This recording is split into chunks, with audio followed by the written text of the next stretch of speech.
بسم اللہ الرحمن الرحیم۔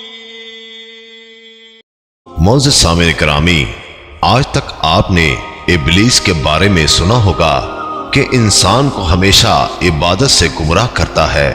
آج کا واقعہ اتنا عجیب ہے کہ جسے سن کر آپ حیرت میں پڑ جائیں گے۔ ایک شخص اندھیری رات میں نماز پڑھنے کے لیے گھر سے نکلا۔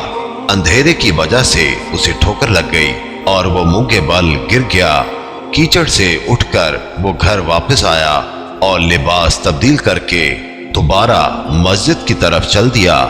ابھی چند قدم ہی چلا تھا کہ دوبارہ اسے ٹھوکر لگی اور وہ دوبارہ گر گیا۔ کیچڑ سے اٹھ کر وہ پھر دوبارہ اپنے گھر گیا، لباس بدلا اور مسجد جانے کے لیے دوبارہ گھر سے نکلا۔ جیسے ہی وہ اپنے گھر سے باہر نکلا تو اس کے دروازے پر اسے ایک شخص ملا جو اپنے ہاتھ میں روشن چراغ تھامے ہوئے تھا۔ چراغ والا شخص چپ چاپ نمازی کے آگے آگے مسجد کی طرف چل دیا۔ اس مرتبہ چراغ کی روشنی میں نمازی کو مسجد پہنچنے میں کسی دشواری کا سامنا نہیں کرنا پڑا۔ وہ خیریت سے مسجد پہنچ گیا۔ مسجد کے دروازے پر پہنچ کر چراغ والا شخص رک گیا۔ نمازی اسے چھوڑ کر مسجد داخل ہو گیا اور نماز ادا کرنے لگا۔ نماز سے فارغ ہو کر وہ مسجد کے باہر آیا۔ چراغ والا شخص اس کا انتظار کر رہا تھا تاکہ اس نمازی کو چراغ کی روشنی میں گھر چھوڑ آئے۔ جب نمازی گھر پہنچ گیا تو نمازی نے اجنبی شخص سے پوچھا، آپ کون ہیں؟ اجنبی بولا، سچ بتاؤں تو میں ابلیس ہوں۔ نمازی کی تو حیرت کی انتہا نہ رہی۔